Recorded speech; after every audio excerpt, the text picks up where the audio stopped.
Now, in the last class, we learned about graphics. You can imagine if parameters are awesome and graphics are awesome, could we write functions with parameters in the world of graphics? And the answer is absolutely. In fact, it's a very natural thing to do.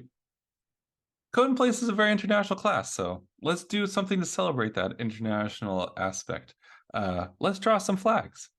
So we're going to draw some graphics programs that are going to draw some flags. And I'm going to start by having us draw these two flags. On the left, you have Japan, and on the right, you have Bangladesh. And I want you to think, what function would you want? Is there any helper function that could make your life any easier? And I'd particularly focus on these dots. There's these two dots in these flags, and you can imagine both of them could have main functions. You could write all the logic for drawing the dots on their own, but there's a bit of repeated work. We have draw oval, but we don't have draw circle. And it feels like maybe that would be pretty helpful here. So just to be really explicit, in these two different flags, you have two circles. They're both red and they're both circles. Now, you might not be able to see this very clearly, but the Japan circle is a little smaller and the Bangladesh circle is a little bit to the left. So they don't have the same position and they don't have the same size. So this is a great example of a place where I'd want to have a function. Two different flags, but they both want to have this draw circle functionality. I can't do a function like we did in Carol, though, because this draw circle functionality needs to take in information. You need to tell it what's the position of the circle, and you have to tell it what's the size. And because of that, you absolutely must use parameters. So let's jump in, and let's try and write this function. Okay, so we're going to try and write a program. It's going to try and draw both the Japanese flag and the Bangladeshi flag.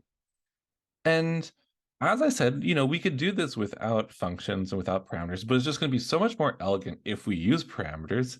And then we can create things that will make it easier for people to read and easier for us to write more and more complicated programs. Trust me, if you want to write that breakout program that I showed you at the beginning of last lecture, you're absolutely going to want to be able to master the art of using parameters and returns. So let's jump into this. I create a canvas, and then I call a function called Japan flag. Now, Japan flag, it won't have access to the canvas unless I pass it as a parameter. So over here, I'm going to say, hey, draw Japan flag, I'm going to give you some information. It's going to be the canvas you draw it upon. And there's draw Japan flag, and it takes the canvas. It then wants to call a function called draw circle. This doesn't exist. It's going to exist because we're going to define it. But draw circle says, okay, I'm going to draw a circle on this canvas. I want it to be centered at this particular location. So canvas width divided by 2, that's the middle of the screen in the x direction, and canvas height divided by 2, that's the middle of the screen in the y direction. So I want it to be centered at that location, and I want it to have a size 120 pixels. So I want you to draw 120 pixels for me centered right in the middle. The draw Bangladeshi flag, which we can do after we do the draw Japan flag, wants to be similar. It's going to call draw circle just like the Japan flag.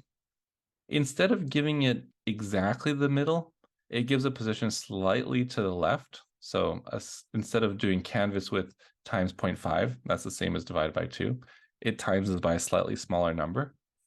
And it has the same y, which is half the distance between the top and the bottom.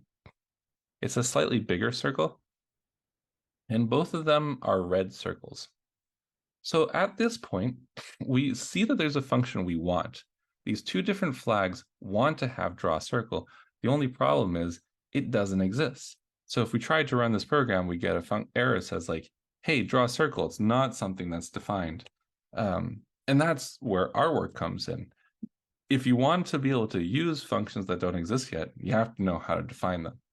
So we've been doing this for a long time. Let's make a new function, a brand new def. All right, call it draw circle. Before I do too much work, I actually want to write a comment to say what I want draw circle to do. So I'm going to say draw circle is going to draw a circle on the given canvas centered at the given location. in the given color. So all this suggests that there's going to be a whole bunch of information given to us. We could do something like canvas dot create oval, and we could say something like 0, 0 canvas width, canvas height, black. You know, every single time you call draw circle, it just always makes a full screen oval. We could try to see what that does. Do, do, do, do. So if we run this program, it's gonna create a canvas, draw the Japan flag, wait for click is something you haven't seen, but you can kind of guess what it does. It waits for the user to, you guessed it, click, and then draws the Bangladesh flag. Drawing the Japan flag, calls draw circle. The draw Bangladesh flag first makes a background rectangle, and then it draws a circle so that you can get that red dot slightly to the left. If I run this program, we get their first error. It says, draw a circle takes 0 arguments, but 5 were given. What that's saying is, hey, when you define this function, you didn't give it any parameters, but when somebody called this function, they tried to give you 5 pieces of information. So you need to make those two things match. The number of pieces of information that you want has to be equal to the number of pieces of information that is given to you. So let's do this. We have to name each of the pieces of information that comes in. Sometimes there's an obvious name. We're going to be given the canvas. Let's just call that canvas. What a great name. We can just call canvas everywhere we use it. Now, the next piece of information should be the center of the circle we want to draw. So instead of having an oval where we would give the top left corner and the bottom right corner, for circles, let's just give the middle of the circle. I feel like that would be really nice. So I'm going to call the middle of the circle X, center X, and the middle of the circle Y, center Y. You get to name these. They're going to be variables, and you get to choose what to call them. So there you have it, center X, center Y. The next thing I would like to name as my parameter is the size. That's the number of pixels wide and high of my circle. And the final one is color. Now, we can draw, or if we run this program, it now takes in these 5 pieces of information, except for canvas, it basically ignores the rest. I never use center X, center Y, size, or color. So now if we run this program, instead of drawing my centered rect when we're calling the Japan flag, it's just doing this work. It's putting an oval from 0, 0 to width height and making it black. We can start by making it red, but better yet, the user has told us what color they want it. When we called draw circle over here, they told us it was red. When we called draw circle over here, they told us red. But, imagine if we wanted to create the Palau flag later, they might tell us it's yellow. So instead of using red, we should recognize that the user has given us information. They've told us what color to draw it, and we're holding on to that information as a variable. Instead of just writing red, we should use that variable. Now, if we run this program again, we get something from 0, 0 width height, and now it's going to be this color red. And if we go back in time to where we call draw Japan flag, that calls this function draw Japan flag. It's given the canvas. Canvas is a variable, which then pass on to draw circle. Draw circle has all of these variables. It has a center X, a center Y. That's what these two things evaluated to when you called the draw Japan flag. Has a size, that was 120, and has a color red. And so when we get to this line, when we say create oval, for that color, it's going to go over to its set of variables and be like, they mean red. And that's exactly what we're going to get, a red oval. But this isn't exactly right. We're not using any of these pieces of information, which came in as center X, center Y, and size.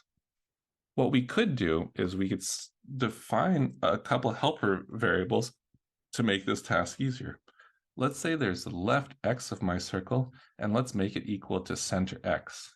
And there's going to be the top Y of my oval, and that's going to be equal to center Y.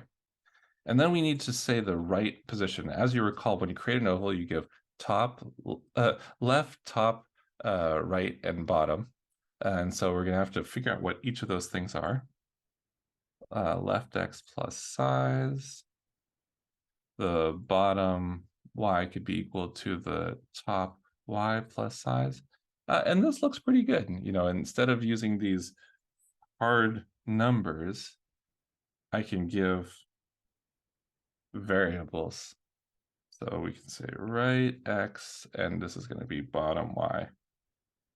So the job of draw circle is to take in this information as variables and then do all of its calculations and its work. So here I'm going to calculate my left, my top y, my right, and my bottom. So if we run this again, oh, that looks good. I mean, it's about the right size. It's not in the right position. And if you remember the previous lecture where we did that centered square, you'll recognize this bug. I made my left X and my top Y where I wanted the center, but really I wanted the center point to be in that position. And that center point is half a size to the right and half a size down. So to move it half a size to the left and half a size up, to move it half size left, I have to subtract out half a size. So if the size of the circle is 120, this will subtract out 60 pixels. And I also need to move 60 pixels up. So the left and the top, they're a little bit offset from the center. Now, if I run this program, it's exactly in the middle. The beautiful thing about this is we had to solve this hard logic once, but only once. Now that we've solved this hard logic, the Bangladeshi flag doesn't have to wait for my circle. So now when we look at the Bangladeshi flag, this function we wrote, now that it works, we don't have to recreate any of the hard logic of figuring out a centered circle. We now have a wonderful reusable function called draw circle. And if we decided we want to also draw the Pulau flag, we can say, okay, after we draw the Bangladesh flag, let's draw the Pulau flag. And the Pulau flag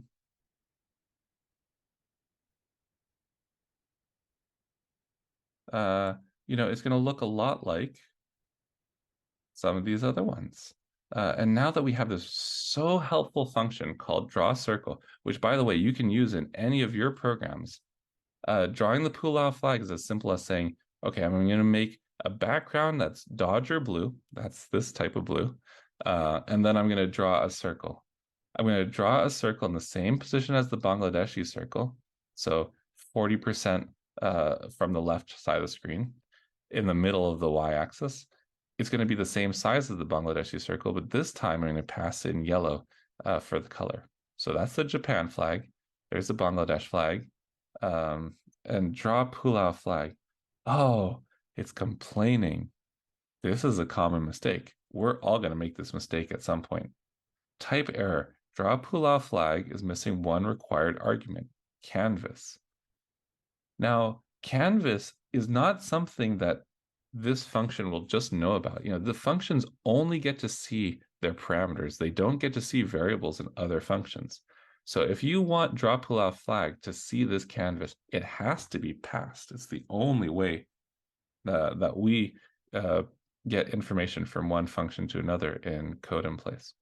So now if we run this program, Japan, Bangladesh, and Pulau, each one of these functions is passed in the canvas, and they each do their work taking advantage of this wonderful helper function that we've just created called draw circle.